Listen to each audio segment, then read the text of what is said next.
the alignment with those sustainable development goals is clearer, because we're looking at how do we prepare farmers to adapt to climate change? How do we prepare them to use organic, environmentally sound products that don't have negative impacts? And how do we prepare them not just to grow the crops that my father grew, but to grow crops for which there is strong demand? And our preference really is to encourage people to grow things that are, for which there is an international and export market demand. So I'm going to describe 2 projects. And that's how Indiana and I met. We met at a disaster risk reduction conference.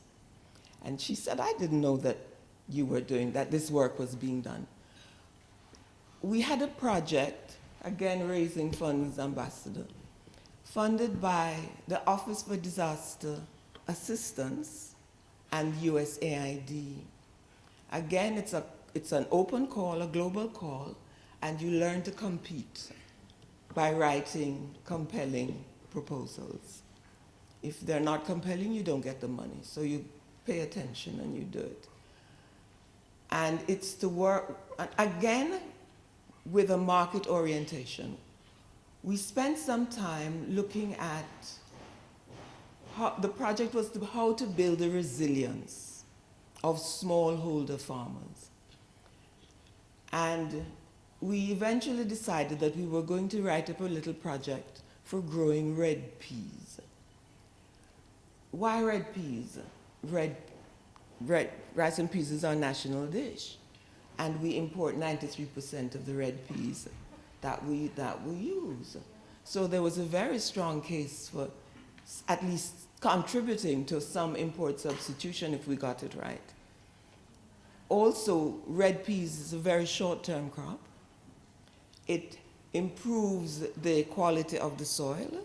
It adds nitrogen, which is good for the plants, and they grow. So it was import substitution, it grew quickly, it improved the soil, and very, very importantly, the project was designed to operate in this way. So they would grow, we'd give them enough red peas for them to be able to grow enough to sell some, feed their families, store some for an emergency. And so the storing for an emergency meant that we had to be able to find a hermetically sealed container that was affordable, that they could keep for a long time, so that if there's a flood or a hurricane, they would be able, and that may not happen every year. So we found some things with help from Costa Rica, Sustainable Development Goal 17, partnerships, international partnerships. We got help from Costa Rica in designing and finding an affordable container that will store the peas. They say for 8 years. We say if we get 3 years, that's good enough. And then finally, what did I say? They eat some, sell some, store some, and save some for a normal replanting. But we never ever think it's enough just to do what I just described. At the end of our projects, we want to be able to leave the farmers with whom we work more knowledgeable, with new approaches, new technologies, and with a greater sense of self-assurance. And so we do a lot of training, climate smart agricultural practices, record keeping. We have for those farmers, we had a 10-module capacity development program. And at the end of the program, we have a manual that they can take away, that they're given, and so they can use that for reference or for training other people. We encourage them to train other farmers. And so the project ended a couple of months ago, end of September. we had trained 1,150 farmers across the island, and they had grown just over 500 acres of red peas. They hadn't finished reaping, so I'm not sure how many tons it all is, but it certainly will make a contribution to our import data. And then finally, I'll tell you about another project. It was a small project up in the hills of St. Andrew, up in Woodford, where there were women who were planting on steep hills, steep slopes. And they were planting cash crops, and they were all planting the same things, for which they had not identified a strong market. And so, again, using the methodologies that we always do, working backwards from the market, we found what are the things that would grow well on hillsides, that we would be able to teach them to grow in rows, and do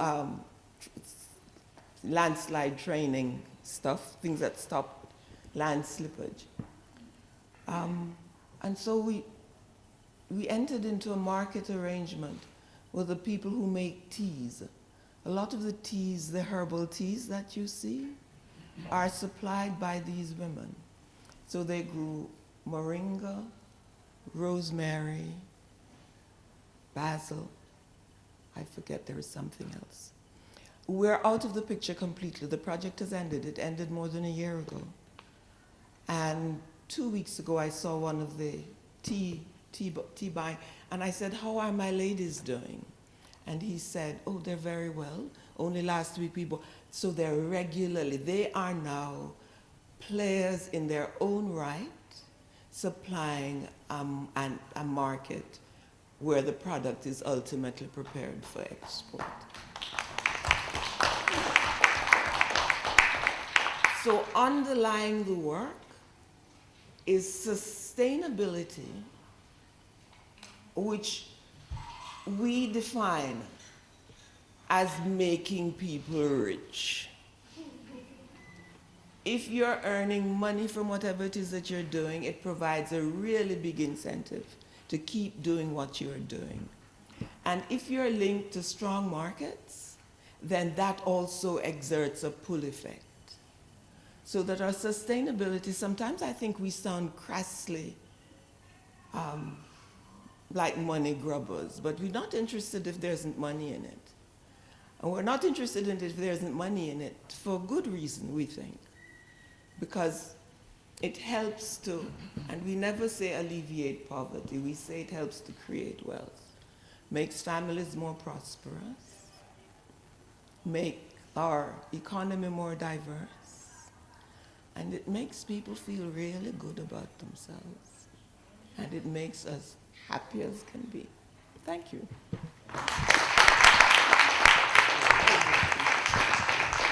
So, again, we'll take a few questions, then we'll give you a chance to return to your seat, and you can hit the whole pile at the same time. So, okay, I'm gonna stand here. But okay. I want to commend this presentation for making the linkage to the Sustainable Development Goals and to also establishing some institutional capabilities that not only can be created and are being suggested, but are actually done. So I think there are some important developments that link closely to this particular conference. But questions from the floor? Dr. Morgan, is this information published anywhere? I was rather hoping nobody would ask me that. You know, the problem is that we're so busy. Okay, yes and no. There is an article called Pathways Out of Poverty, which was published by USAID that we wrote to describe the initial phase of our ornamental fish adventure. We're sitting on so much rich material and simply don't have, because we write everything up. So that's the good thing. The good thing is that we've been documenting what we've been doing. And not just because we're so good, but because when you get donor funding, you have to report, and you have to give them the numbers, and you have to do really detailed reports. So that has forced us to do through necessity, not virtue, to do the reporting. So we're sitting on this pile of information and promising ourselves that this is the year that we're going to start writing it up. I have Professor Luann Barkley on my case. Each year I teach a segment of her international business class. Somebody reminded me earlier that she said I was your student, and I didn't know what the hell she was talking about because I don't think of myself that way. Anyway, Professor Barkley is aware of, because of my going up to Mona, aware of the work, and she's on my case like a rash about writing it up, or writing up some of it. So, okay. So we will give you a chance to return, and we'll continue the dialogue. I had meant to ask you a question, by the way, and I throw it out for the rest of the group, which is really relating to the role of academia. And already we're seeing that the experiences and the models being created are not, even though they're being documented, they're not being brought to the fore so that we can replicate. So I really want to throw the question out to all three regarding how does academia, the business school or the university, and other schools in the Caribbean relate to this issue of SME development and sustainable development.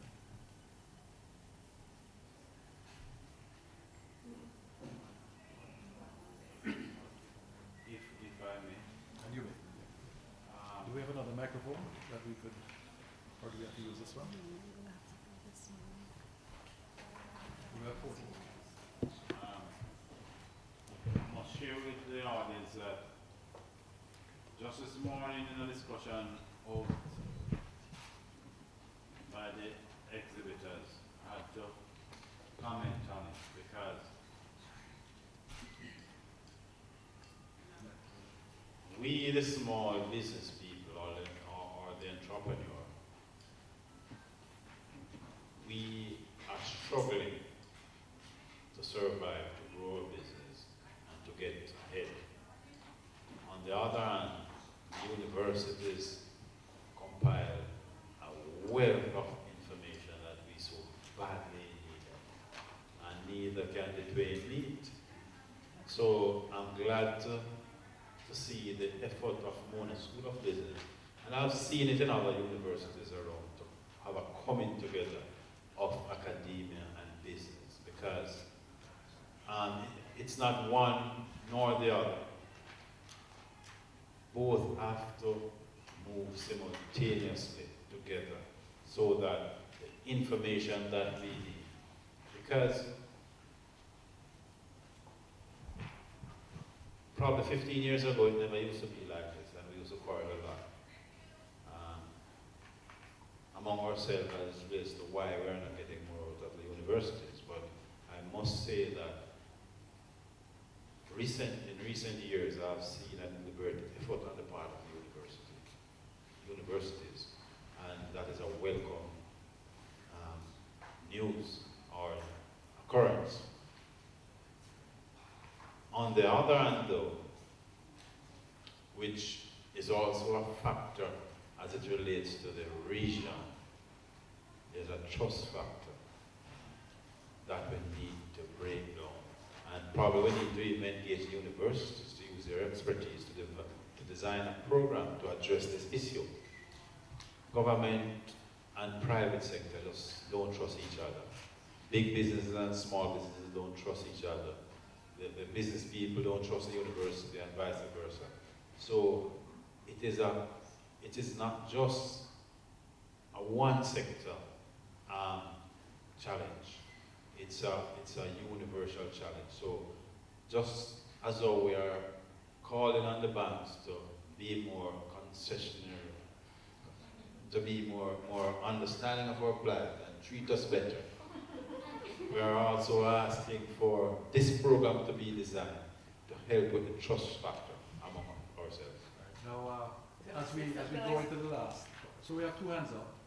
I And, just would like, would you allow me to just say something which sparks off of what you said? Sure, let me just put a reference framework to it.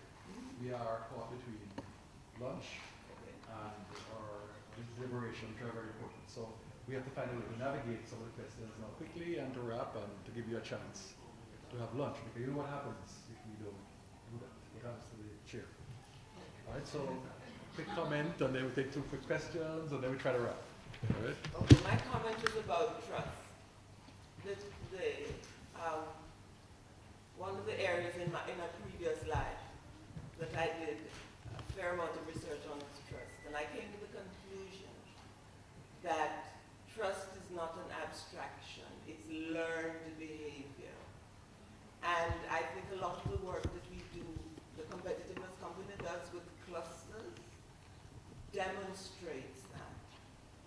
We managed to bring, working with the sauces and spices cluster, the largest sauce and spice manufacturer on the island, together with the smallest lady who used her grandmother's recipe and a big pressure cooker, together for co-marketing, co-branding, and eventually she told me that he made her an offer that was too good to refuse, and bought things out.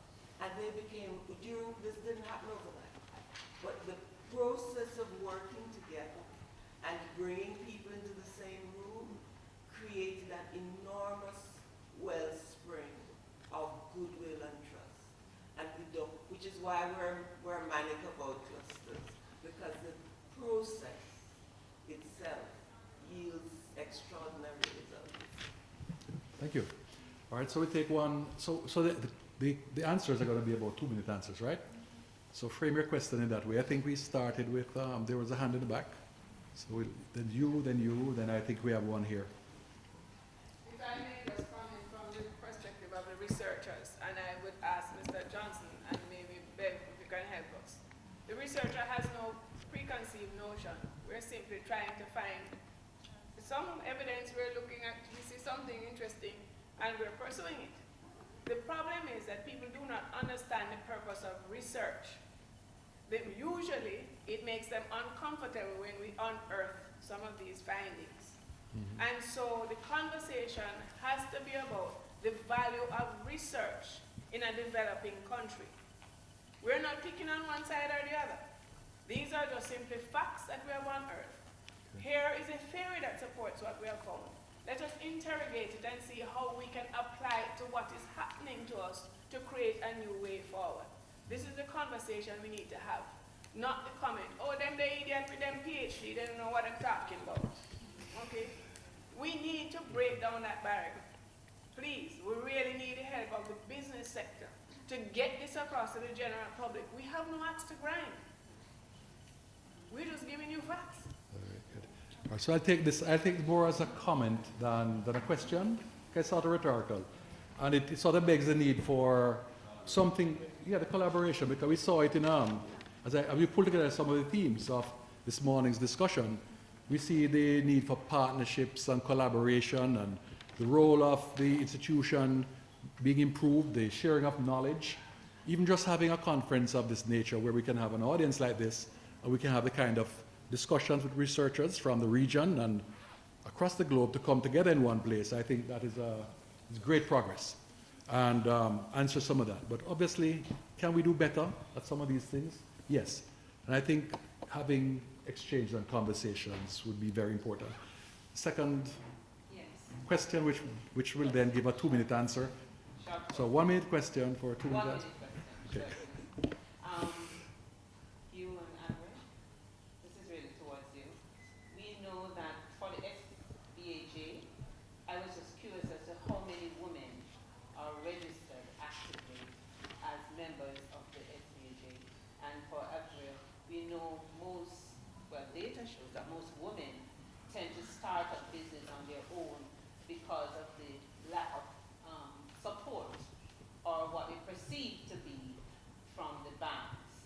So I am not going to overcome my colleague, but just how do you approach these women, if at all?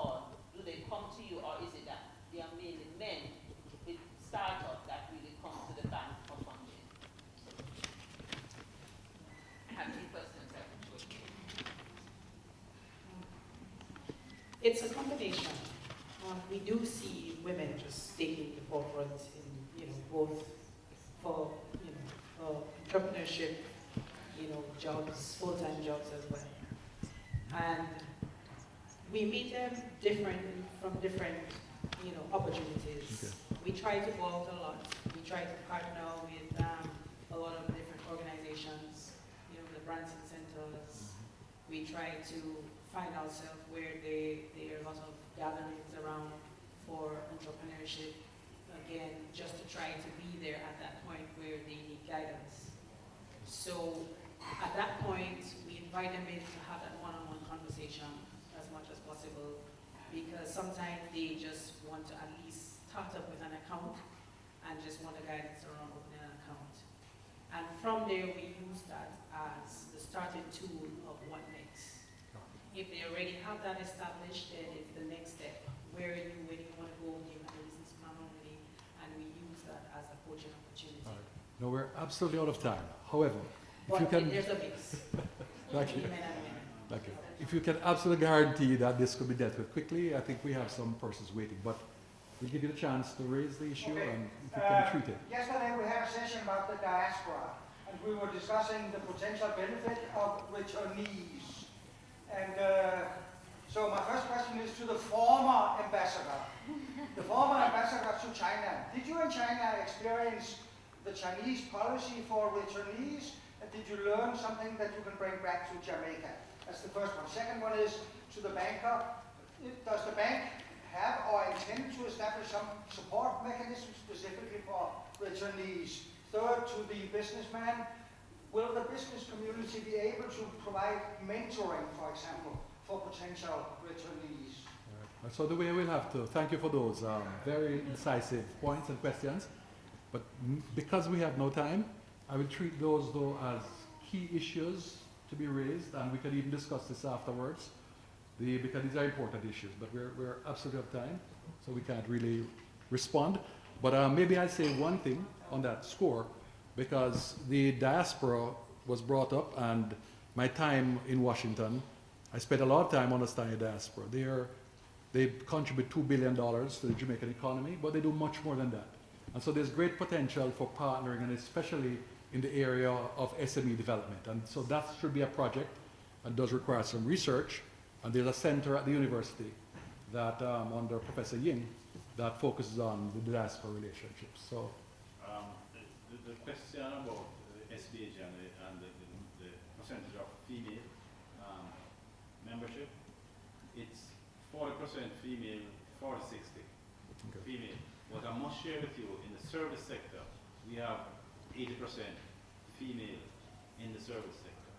And in my other engagements, I don't know if it's fortunate or unfortunate, but I found that the women are more productive, and you get a better working relationship with women in Jamaica than I don't know if anybody... So my conference organizer is standing there very nervously. And let me just wrap by thanking all the participants for really a very exciting and vibrant debate this morning. And Avril Leonce from Scotiabank, Hugh Johnson, and Dr. Beverly Morgan have made great contributions to understanding some of these issues. We have just scratched the surface. This is a very big issue, and for the next conference, I'm sure we will pick up many of these themes. But thank you. The issue of collaboration, the regional nature of this SME issue, the fact that we're in a globalized economy, the fact that we have to participate at the global level, there's a regional level, regional competitiveness, national competitiveness, and then of course within industry and sector, and how do we integrate into that framework are things also that we ought to study and develop. So thank you again for coming. Thank you for your patience in this. Enjoy your lunch. In the interest of time, I'm pleased to see that you're enjoying your soup. And this afternoon, in the next 90 minutes, we're going to try to eat while we listen. So it's a pleasure to be here this afternoon to guide you over the next hour and a half. This is remarkable, and I was just so happy to join at the end, the last session. And I'm going to make a commitment. My name is Mina Israel, and I'm a very happy member of the board of the School of Business. So as a director, I'm going to pledge that I will work with the business school and the Small Business Association, the SMEs, to really build the goodwill, to build the trust that Dr. Morgan spoke about. To work, and for that, I'm committing to meet with the head of the Business Association next week. Because really, one of the things that we have to do better as a business school is to increase our alignment with the business sector, because we've got to be relevant. We've got to help you achieve your goals. We have to help you with the best talents in the region for your businesses. So on that note, I'm very pleased this afternoon to invite Professor David Story, Professor of Enterprise, Business and Management of the University of Sussex, to bring his kind remarks.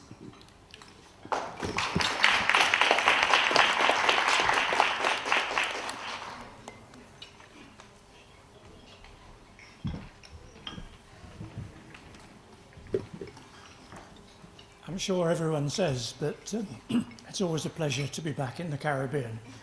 The slight difference is that actually I mean it. The key question which has been posed in the last session, you were instrumental in this question, was exactly what can academic institutions and most notably business schools do to improve what I would describe as the wealth of the local economy. And that's a crucial, important question.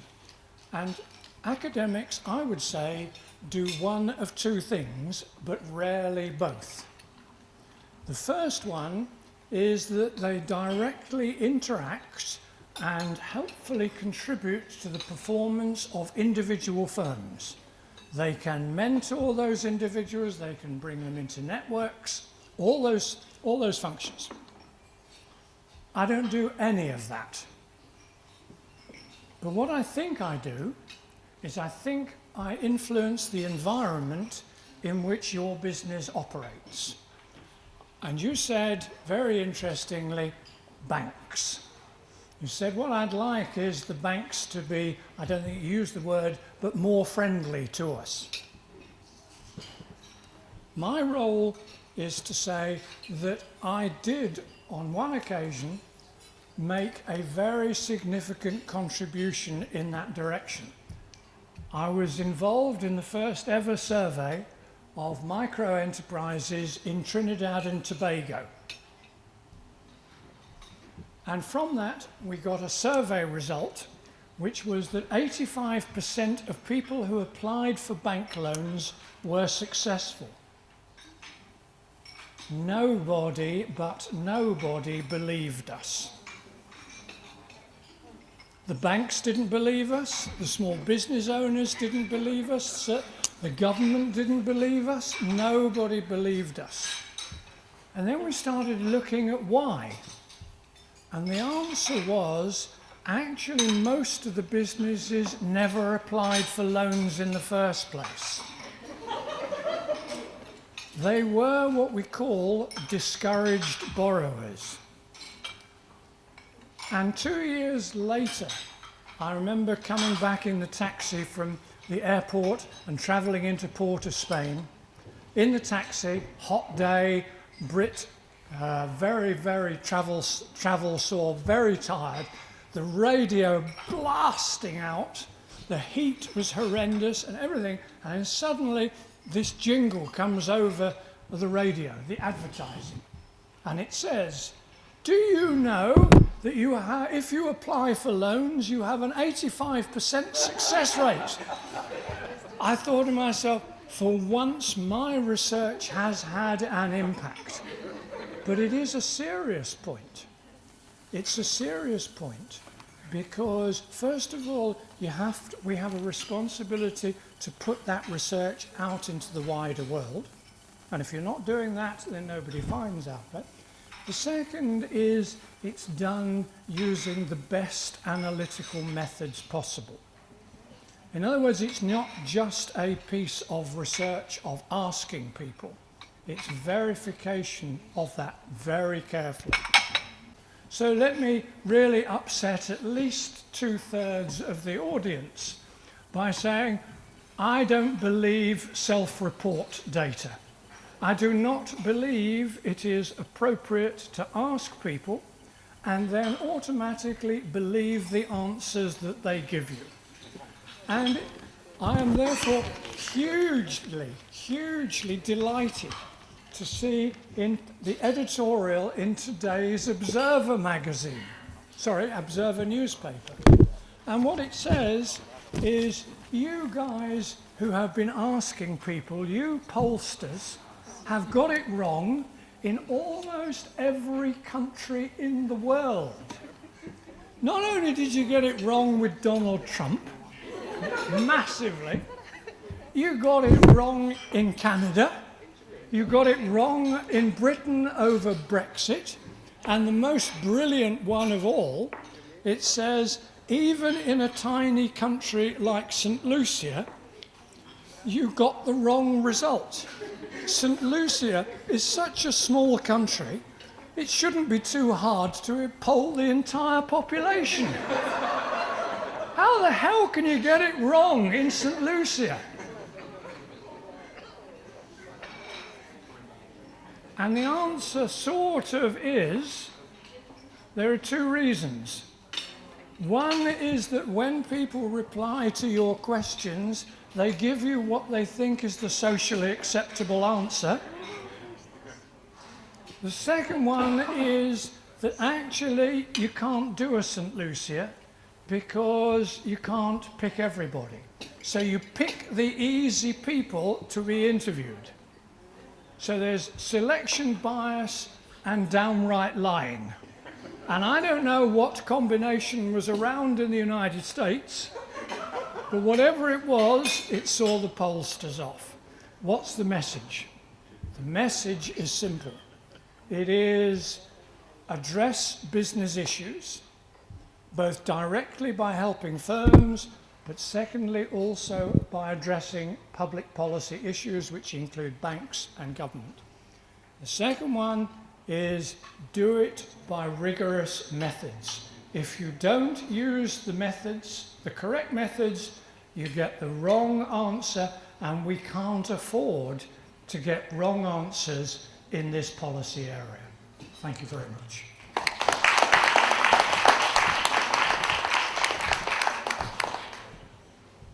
Thank you very much, Professor. I mean, I can't imagine. I got so much out of a very short, succinct presentation. I'd love to be your student. And it's such a pleasure, you know, when we as faculty members, business people, and students, or retired persons like some of us, we keep learning every day. There's always some new learning, and I really appreciate your comments just now. Ladies and gentlemen, I'm trying very hard to manage the time. And on that note, and I know we've started eating, PB, we will rewarm that lunch. But as a former banker myself, you know, I think I was one of those with a heart. You know, they say bankers don't have a heart. So much so that about 20 years ago, I was a corporate relationship manager in Jamaica. Actually, the first woman corporate relationship manager. And I had a client who was the giant of industry in Jamaica. And I tell you, he became my mentor, my sponsor, the person who helped to drive my career in banking. He also exposed me to the Chamber of Commerce, the PSOJ, not as a member, but he said, you gotta be the vice president. So, you know, I'm so honored this afternoon to introduce to you his grandson, I'm aging myself now, PB Scott, more affectionately known as PB. P.B. Scott is the Chairman and Chief Executive Officer of the Musson Group, and I may say he's also the principal shareholder. He serves as Chairman of Musson's subsidiaries and affiliates, and he also serves as a director of several companies and organizations, including the Development Bank of Jamaica, ESET, the American International School of Kingston, and the Jamaica Chamber of Commerce. PB is also the Honorary Consul General in Jamaica for the Republic of Guatemala, and is the founder of Sail Jamaica, Jamaica's only sailing school. You can tell he's very fond of sailing. In August of this year, PB was elected the president of the Private Sector Organization of Jamaica. And today I'll ask you to help me welcome PB Scott as our main guest speaker tonight.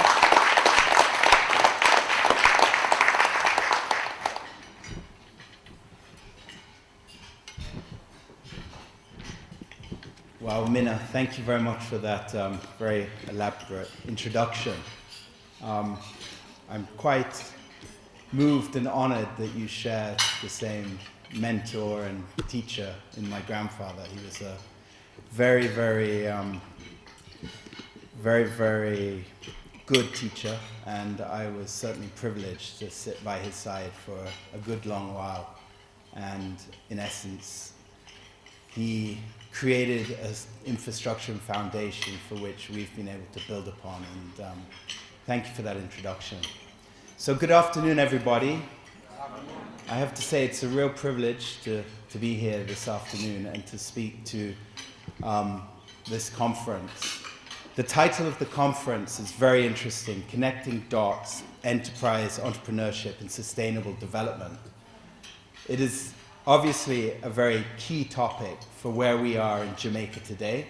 And it's not just Jamaica, but I think it actually is applicable to a lot of the different nations that we have in the Caribbean who are facing similar issues, where our debt structure is considerable and we have very little fiscal space in which to grow ourselves out of debt to GDPs that are very, very high. And that affects enterprise and businesses in many different ways. But today I'm going to mostly talk about Jamaica, partly because we're in Jamaica, but also because I think Jamaica is really at a crossroads. And it's very interesting to see what is happening here, because not only are we at the end of one IMF agreement, but I think very shortly, and I think today the IMF are approving our next IMF agreement, that we're going to be in a second IMF agreement. And that's very interesting, because you can look around in Jamaica and what you see is a country that all of you see here that has vast potential. And all of us see it, all of us talk about it. But Minna refers back to meeting my grandfather, 20 odd years ago. I actually started work then as well, and I think I probably met you at a similar time. And we've all been talking literally about the potential of Jamaica for my entire working life. And I would go so far as to say that probably the generation in business before me also were talking about the potential of Jamaica. And the generation before that were talking about the potential after independence.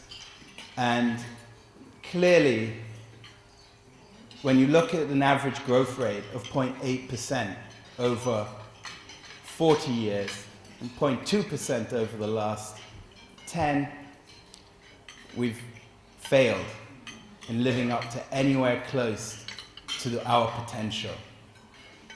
And we don't really have anyone to blame but ourselves, because in Jamaica, and all of us have heard and been exposed to this, we've had many, many studies. Many things have been talked about, and all of us, when we're talking about the potential, we probably relate to the things that we need to do. But we have had a massive execution gap in what we just have failed to implement the things that needed to be done in order to grow our economy. Now, what is very interesting, we're just coming through 4 years of fiscal discipline, and you can feel there's a lot of positivism in Jamaica right now. You know, our last quarter results, we had 2.3% growth. That's fantastic. Agriculture grew by 28%. And, you know, if you think about it, and this is very strange, you know, there are 250,000 registered farmers in Jamaica. That's the same amount of registered farmers as there is in the United States. So, you know, we are fairly reliant upon it. The definition of farmer, obviously, is probably a little generous here in Jamaica, but the reality is it does indicate to you how reliant we are on agriculture. And it's very important that we address the need to grow the economy in a very aggressive and serious manner. There are other good things that are happening right now in Jamaica. The inflation rate, I mean, who would believe the inflation rate is 2%? In my lifetime, I never could conceive that the inflation rate would be at 2%. The fiscal numbers are very impressive. The revenue numbers are very impressive. We're beating our targets. This is all good news. And it's incredible news given that we've had effectively 40 years of poor fiscal management, and we've recently had 4 years of good fiscal management. You know, one of the issues is sometimes we have short memory and we think 4 years of fiscal management can substitute 40 years of poor management. And, you know, that feeds into, you know, where the dollar is and how people perceive the dollar and the constant depreciation of the dollar in Jamaica. Because the reality is, 4 years doesn't substitute 40 years. We need many, many more years, and we need a framework of predictability and consistency in the economy for that bias to go away. So your title of Connecting the Dots is really, really apt. And I hope there was a lot of value in the last day and today, etc., in looking into that. Because what we need to really do to generate growth in this economy is indeed connect the dots. We have to connect the dots. But we really need to understand what are the dots that we're connecting, you know, because there's a lot of different dots. There's a lot of different people talking about it. And what I really want to do is just generally just say what I think is really, really important on a base level. And I'm sure you have your own ideas of what really is important. But I think there are three main components when I think about what the dots ought to be. And the first dot that I think is really essential, and we're somewhat seeing it now with the positive sort of outlook on Jamaica. You know, we've got great job creation that's occurring. Inflation is low, the fiscal numbers are great, we have a lot of good things happening. But the reality is, if you want to create growth in this economy, we really just need three basic things, right? The first thing that we need confidence.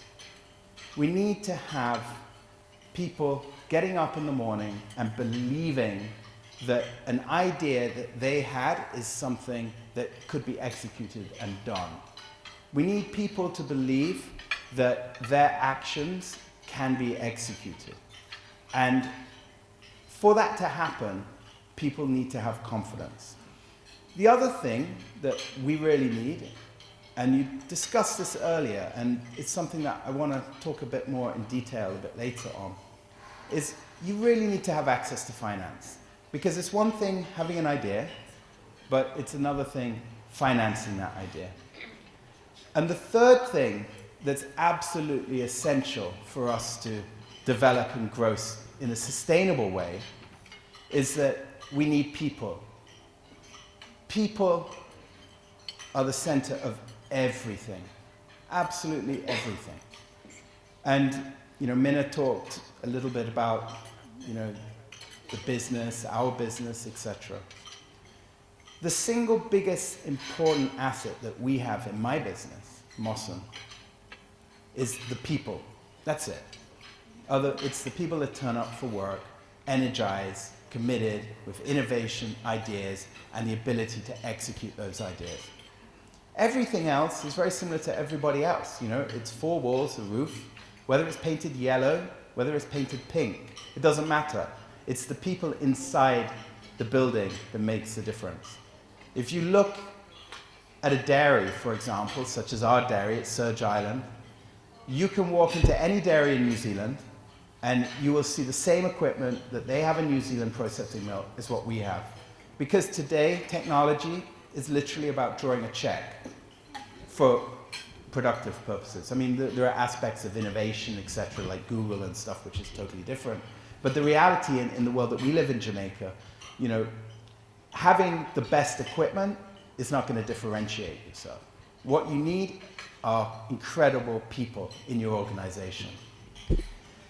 So I just wanted to talk a bit about those 3 components, and perhaps afterwards, if you want, you can ask me questions. Confidence in Jamaica. That's a really interesting concept, because we've had 40 years where capital has not necessarily been treated in a way that it may well want to reinvest back in Jamaica. And there has been, without a doubt, an unpredictable environment. And capital requires predictability, because capital wants to plan. So fiscal discipline, what we've been doing for the last 4 years, is so important. In fact, I would go as to say that where we are in Jamaica, unlike perhaps in other places, I would say where we are, reaffirming our commitment to fiscal discipline is probably the most important thing that we need to do in this country. Failure to do so will just lead to unpredictable outcomes. And capital just cannot deal with unpredictable outcomes. People need to plan. Now, one of the things that I think I would be remiss of saying is that one of the great successes in the last 4 years, certainly from the IMF agreement, was the existence of EPOC. And, I think the private sector and the whole of Jamaica really owe a huge amount of gratitude to the hard work of the members of EPOC, particularly under the leadership of co-chairman Richard Biles, who did a tremendous job. Tremendous job.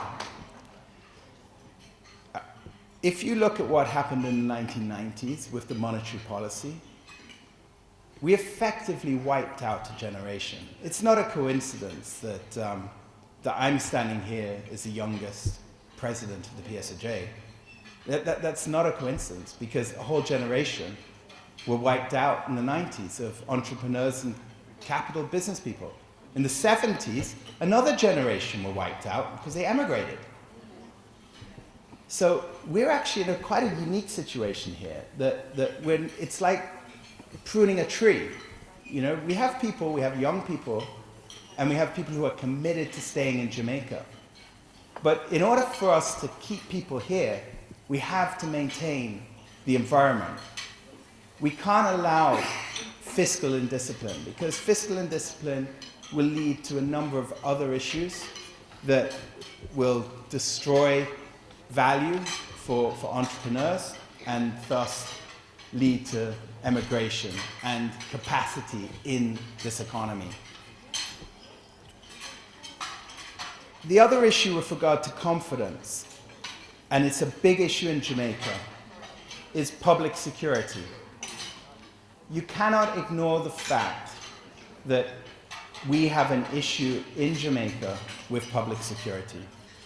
We need to make a decision as a society that we have to find the resources to fight crime and violence. It's absolutely essential. Because if you want to have confidence in the economy, people have to have confidence in their home, and they have to have confidence in their transportation and travel to work, and they have to have confidence that when they sign on to do a night shift with increased production, that they feel comfortable going on a bus at 5 o'clock in the morning to get home. Public safety is imperative. In addition to that, we need people. You know, the bottom line is this. You cannot live in a society where a school child gets stabbed on a bus and there are other people on that bus who saw it happening, and the person who did the action managed to get off the bus. He subsequently handed himself in, but at the end of the day, that is just a horrendous act. And we have to look at ourselves and say, how is that possible? Why would someone do that? Why would we go and take a violent act in exchange for a cell phone and have the confidence to do it in a public place such as a bus? That can't work.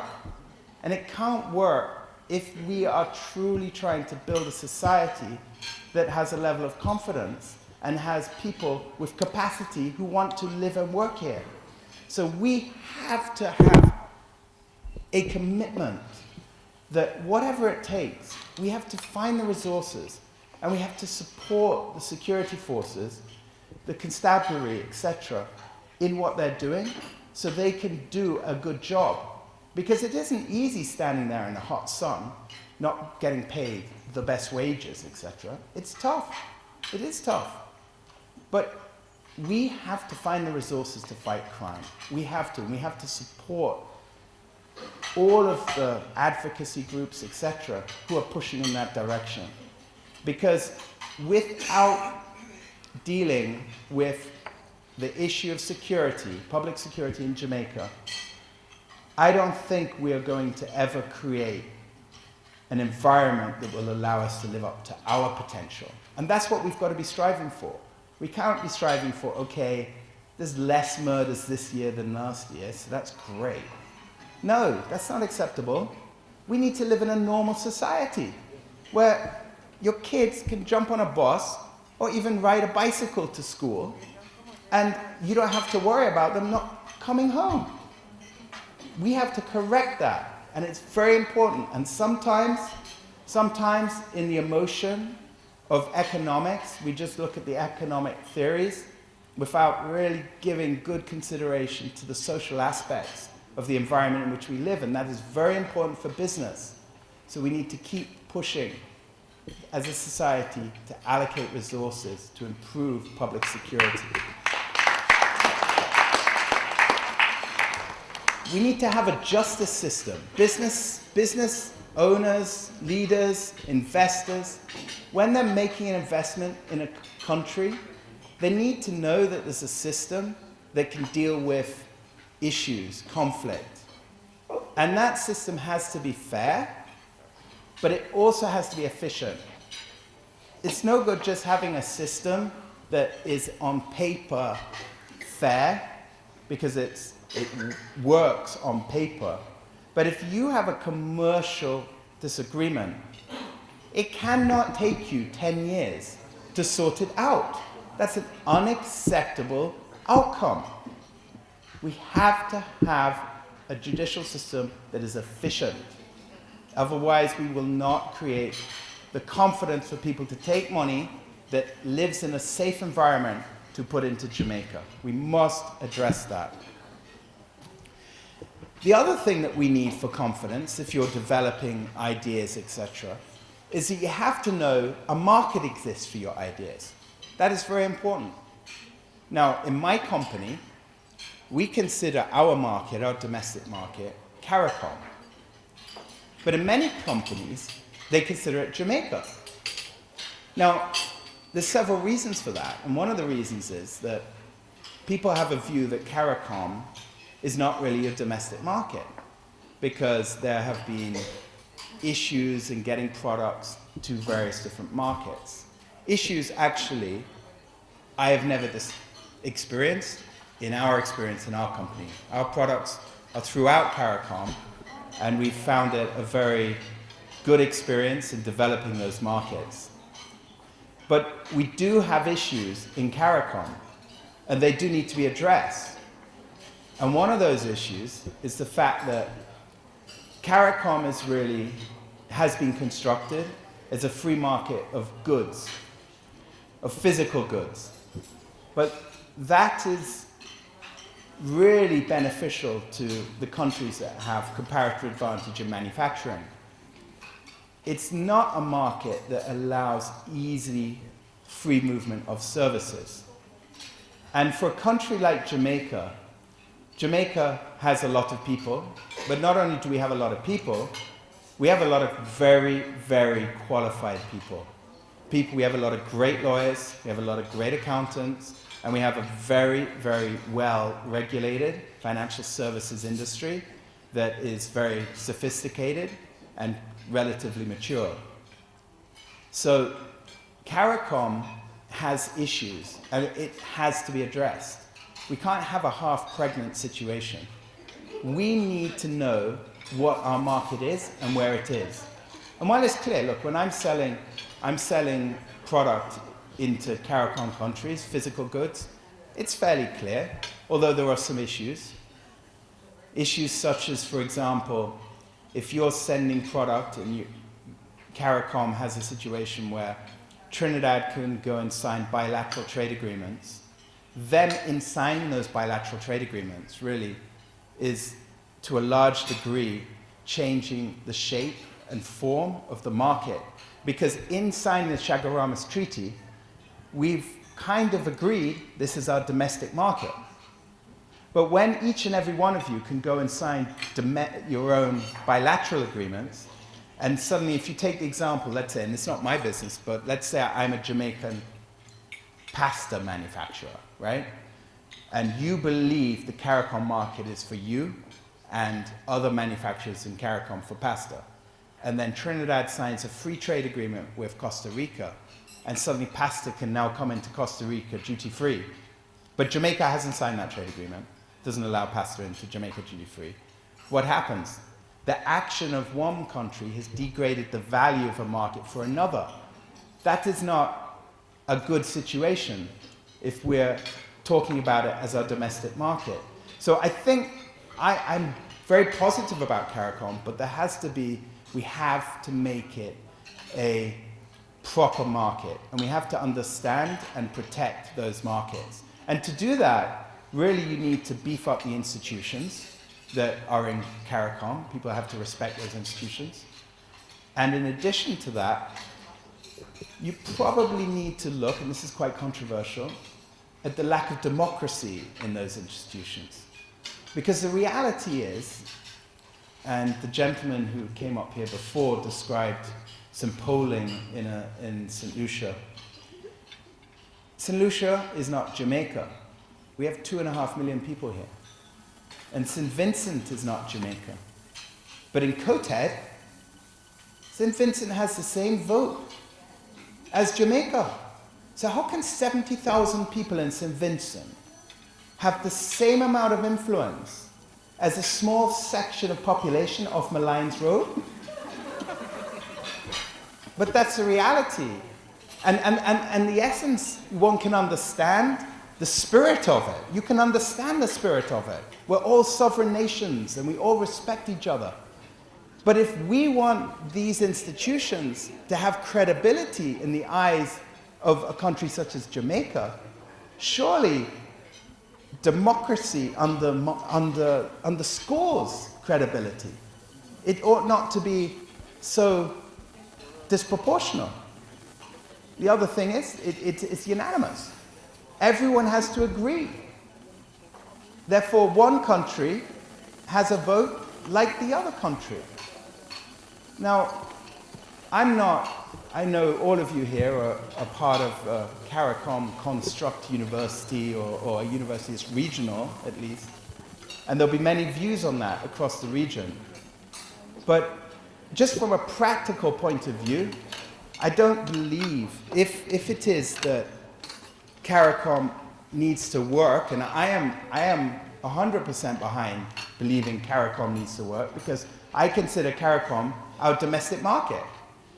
Some of these issues need to be talked about and addressed, and they can't be just in a vacuum. Another issue that we have in CARICOM is that, sure, goods can move across national boundaries. No problem. I can bring product in, and I do, from Trinidad every single day of life. But I own an insurance company, and I can't sell general insurance down in Trinidad unless I have a license. And then when you look at what is required for licensing, it's different in every single country in CARICOM. There's no passporting of banking like they have in the European Union.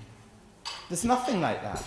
So what does that mean? That means we've created a market for domestic goods, which benefits those who have comparative advantage in manufacturing, but have not created a market in services. And it's understood again, because when this was being constructed, services probably wasn't a big issue for any of us. But the reality is, like so many things, you know, Google didn't exist 20 years ago. The world is changing at such a fast pace, and the political constructs of these agreements don't necessarily keep pace with the market evolution.